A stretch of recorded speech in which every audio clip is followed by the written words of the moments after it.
Olá, povo de Deus, segunda-feira, 25 de julho de 2022, Santiago Maior Apóstolo, 17ª semana do Tempo Comum.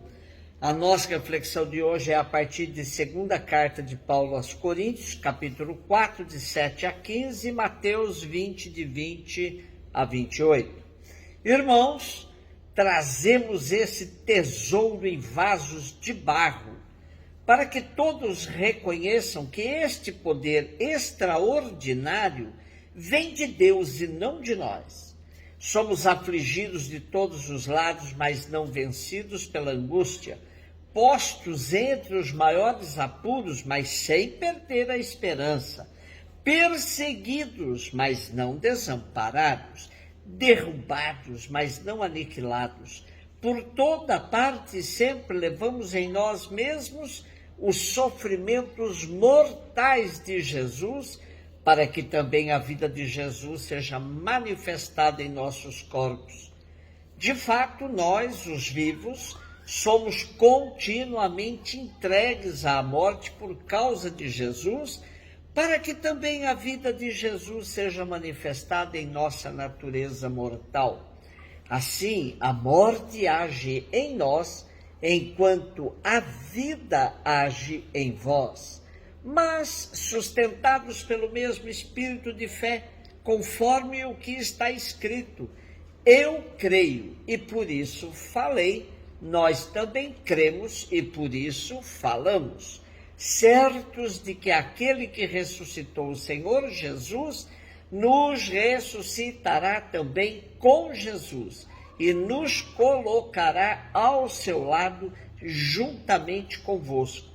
E tudo isso é por causa de vós, para que a abundância da graça em um número maior de pessoas faça crescer a ação de graças para a glória de Deus. Para a celebração da liturgia sobre Santiago, temos as leituras especiais de hoje.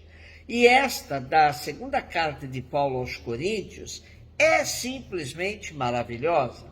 O apóstolo fala da resistência fantástica de todos os discípulos de Cristo, que, afligidos de todos os lados, não se dão por vencidos pela angústia.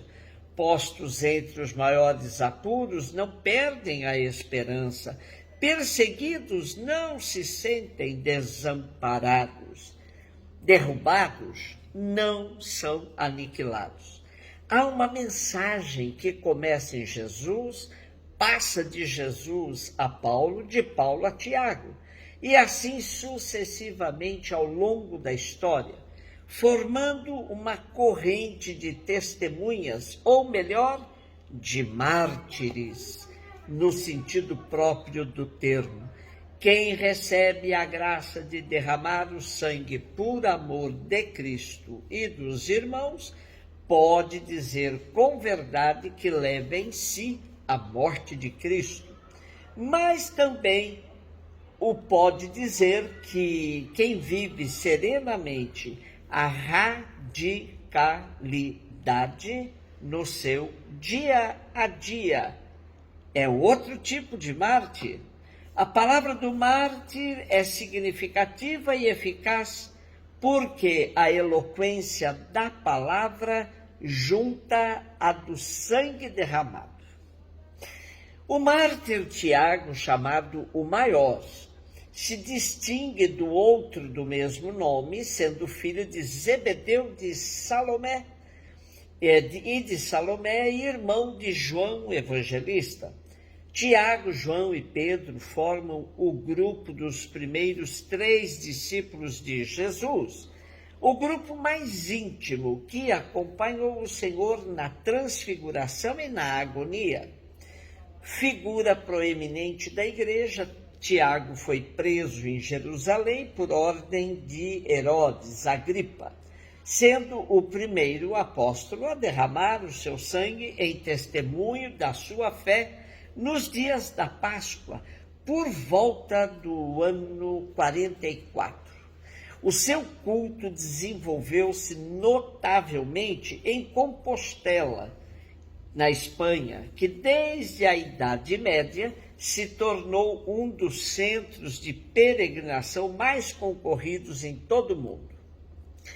Mateus 20, de 20 a 28. A mãe dos filhos de Zebedeu aproximou-se de Jesus com seus filhos e ajoelhou-se com a intenção de fazer um pedido.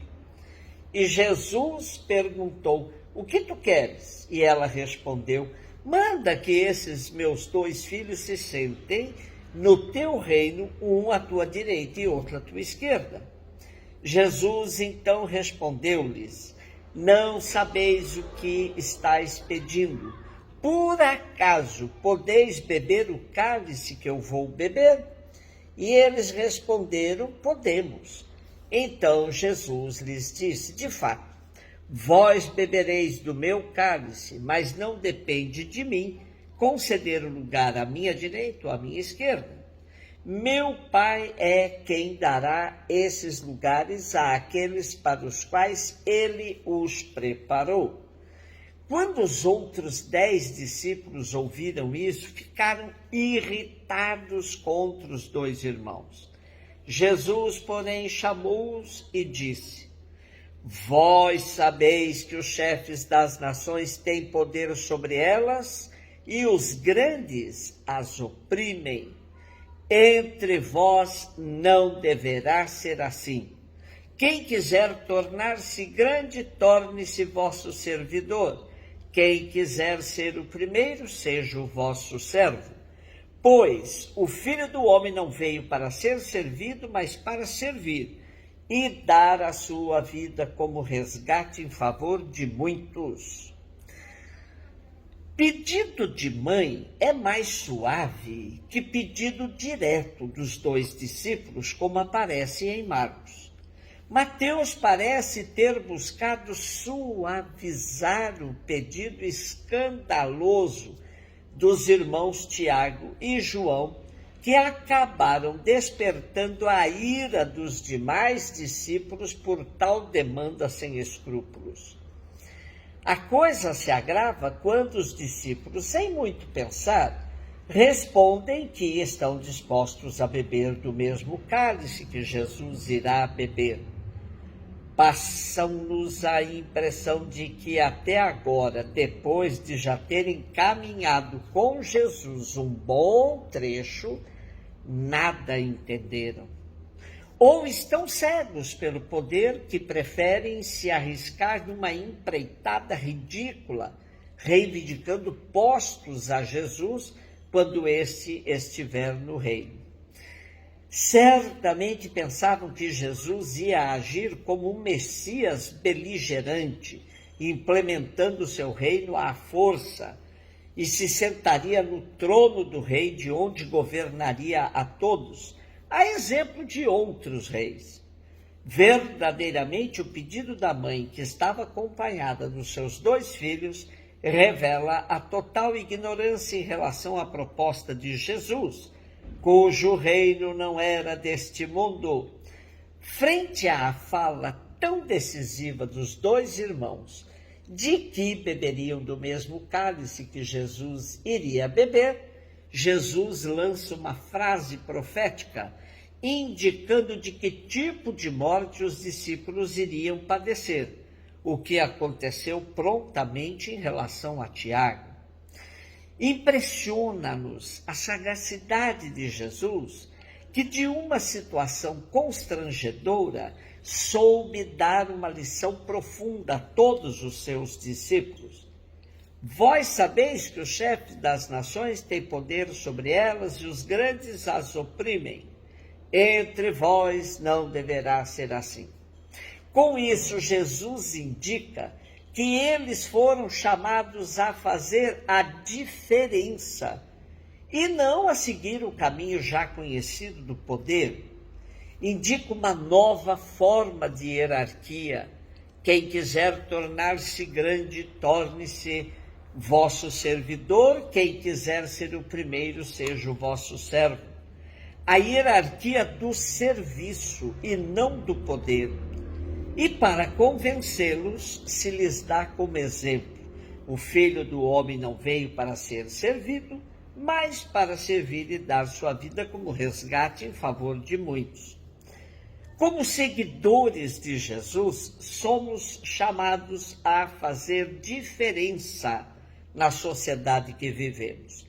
Se for para repetir os estragos que os poderosos deste mundo fazem, não nos carece seguir Jesus. Ser seus seguidores implica exatamente entender que entre nós não poderá ser como acontece com os que detêm o poder. Façamos a diferença, revelando ao mundo que o que nos importa é o poder do serviço e não nos colocarmos a serviço do poder. Um beijo no seu coração.